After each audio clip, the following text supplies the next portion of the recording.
شهر رمضان الذي أنزل فيه القرآن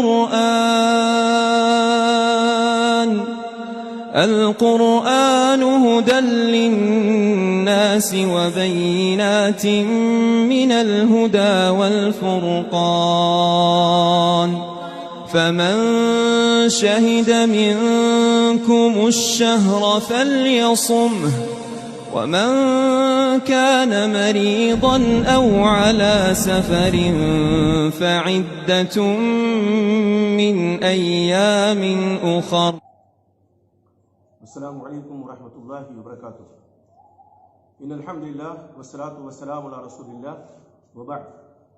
اعوذ باللہ السمیع العلیم من الشیطان الرجیم. بسم اللہ الرحمن الرحیم. لا یکلف اللہ نفسا الا وسعها. یہ دروس رمضان کے تعلق سے چوتھا درس ہے. اس درس میں ہم یہ جانیں گے کہ وہ کون سے عذر ہیں جن کی وجہ سے آدمی کے لیے روزہ نہ رکھنے کی رخصت ہے اور یا روزہ نہ رکھنا اس کے اوپر واجب ہے. قرآن مجید میں اللہ تعالیٰ نے فرمایا کہ اللہ رب العزت کسی نفس کو یعنی کسی انسان کو اس کی وسعت اور طاقت کے بقدر ہی مکلف کرتا ہے. رمضان کا روزہ سبھی جانتے ہیں، ہر مسلم عاقل بالغ اور اس شخص پر جو اس کی قدرت اور طاقت رکھتا ہو، اور وہ عورتیں جو حیض و نفاس سے پاک ہوں، انسان مقیم ہو، ان تمام پہ کیا ہے، ان تمام صفات سے متصف جو لوگ ہیں ان پر روزہ فرض ہے. اب آئیے جان لیں کہ وہ عذر کون سے. تو ان اعذار میں سے ایک عذر ہے مرض یعنی بیماری. اللہ رب العزت کا سورہ بقرہ میں، قرآن مجید کے اندر سورہ بقرہ میں ارشاد ہے فَمَنْ كَانَ مِنْكُمْ مَرِيضًا أَوْ عَلَى سَفَرٍ فَعِدَّةٌ مِنْ أَيَّامٍ أُخَرَ. یعنی بس اگر تم میں سے کوئی مریض ہے، بیمار ہے یا مسافر ہے، سفر پہ ہے، تو وہ جو روزہ اس نے چھوڑا ہے اس کی گنتی دوسرے ایام میں وہ پوری کرے. مرض اور بیماری سے مراد وہ بیماری ہے جس سے روزہ دار کو نقصان پہنچنے کا اندیشہ ہو، یا مرض کے بڑھ جانے کا خطرہ ہو، یا اس کی ہلاکت کا اندیشہ ہو. تو ایسی صورت میں اس کے اوپر روزہ نہ رکھنا واجب ہے. اللہ تعالیٰ نے فرمایا وَلَا تُلْقُوا بِأَيْدِيكُمْ إِلَى التَّهْلُكَةِ. اپنے آپ کو ہلاکت میں نہ ڈالو. اور اللہ کے نبی محمد رسول اللہ صلی اللہ علیہ وسلم کا ارشاد ہے لا ضرر ولا ضرار. مسند احمد کی روایت ہے، ابن ماجہ کی روایت موجود ہے، صحیح روایت ہے کہ نہ اپنے آپ کو نقصان پہنچاؤ نہ دوسرے کو نقصان پہنچاؤ. لیکن اگر مریض ایسا ہے کہ وہ اگر روزہ رکھتا ہے تو بلا ضرر اس کے اوپر روزہ دشوار ہے، یعنی کوئی نقصان نہیں پہنچتا اسے، تو اس کے اوپر روزہ توڑنا واجب نہیں ہے. ہاں اس کو رخصت ہے، وہ روزہ توڑ سکتا ہے. اور اگر روزہ سے مریض کو نقصان نہ پہنچے، نہ ہی اسے قابل اعتبار مشقت اٹھانی پڑے، تو ایسے شخص کے لیے روزہ نہ رکھنا مباح نہیں بلکہ روزہ رکھنا واجب ہے. پھر رخصت نہیں ہے، کوئی مشقت نہیں ہے. ایسی کوئی معمولی بیماری ہے جس کی وجہ سے اس کو تکلیف نہیں اٹھانی پڑ سکتی ہے، مشقت نہیں برداشت کرنی پڑ سکتی ہے، تو وہ شخص کیا ہے، روزہ رکھے گا، اس کے لیے رخصت نہیں ہے. اسی طرح سے اگر کوئی شخص مسافر ہے تو مسافر کو بھی رخصت ہے. یہ سفر ایک عذر ہے، لیکن شرط یہ ہے کہ وہ سفر مباح سفر ہو، مشروع سفر ہو، حرام سفر نہ ہو. تو اگر سفر میں دشواری ہے، مشقت ہو، شدید مشقت اسے اٹھانی پڑ رہی ہے، کافی شدید مشقت، تو ایسے شخص کے لیے، ایسے مسافر کے لیے روزہ نہ رکھنا واجب ہے. رکھ لے گا تو گنہگار نہیں ہوگا. اور اگر روزہ مسافر پر دشوار نہ ہو، نہ ہی اسے شدید مشقت اٹھانی پڑ رہی ہو، تو اس کے لیے افضل یہ ہے کہ روزہ نہ رکھے.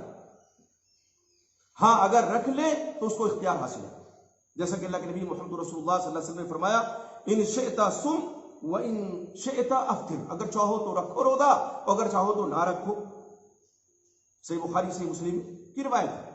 اسی طرح سے ایک عذر ہے حمل اور دودھ پلانے والی عورت کے لیے.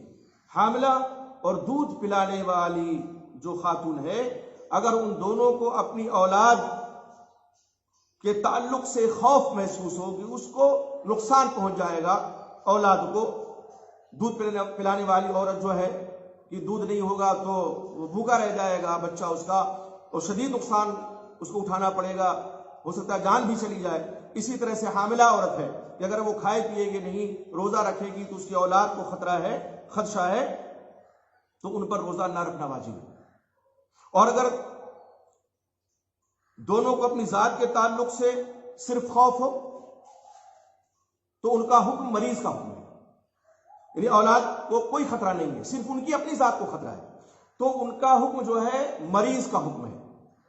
مریض کا حکم ابھی گزرا ہے کہ اگر شدید مرض ہے، اس میں ہلاکت کا اندیشہ ہے، تب نہ رکھنا واجب ہے، اور اگر اندیشہ نہیں ہے تو اختیار رکھے یا نہ رکھے. اور اگر دونوں کو اپنی جان اور اولاد دونوں کا خوف تو یعنی اپنی جان کا بھی خطرہ، اور جو پیٹ میں بچہ ہے حاملہ خاتون کے اس کی جان کا خطرہ، یا جو شیرخوار بچہ ہے دودھ پی رہا ہے اس کی جان کا خطرہ ہو، تو دونوں کے لیے روزہ نہ رکھنا واجب ہے، افطار واجب ہے. اور اگر وہ روزہ نہ رکھیں تو ان پر قضا لازم ہے، وہ قضا کریں گے. لیکن اگر یہ روزہ نہ رکھنا صرف دونوں کی اولاد کی وجہ سے ہو تو ان دونوں پر قضا واجب ہے. یعنی روزہ اس لیے نہیں رکھ رہی ہے کہ اولاد ہی کو خطرہ ہے صرف، تو قضا واجب ہے. اور ساتھ میں جو بچے کا ولی ہے اس کے لیے ضروری ہے کہ وہ ہر دن کے بدلے ایک مسکین کو کھانا کھلائے، نہیں وہ کفارہ دے. اسی طرح سے ایک عذر ہے کبر سنی، کبیر السن. اب کبیر السن دو طرح کے، ایک وہ بوڑھا مرد ہو یا بوڑھی خاتون ہو جو فاتر العقل ہو چکے ہیں، یعنی عقل نے ان کا ساتھ چھوڑ دیا ہے، عقل کام نہیں کر رہی ان کی، تو نہ ان پر روزہ واجب ہے اور نہ ہی کھانا کھلانا. کیوں؟ اس لیے کہ وہ مکلف نہیں ہے، عقل ہے ہی نہیں ان کے پاس، شعور ہے ہی نہیں، وجدان ہے ہی نہیں، تو نہ ان پر روزہ واجب ہے اور نہ ہی کفارہ واجب ہے.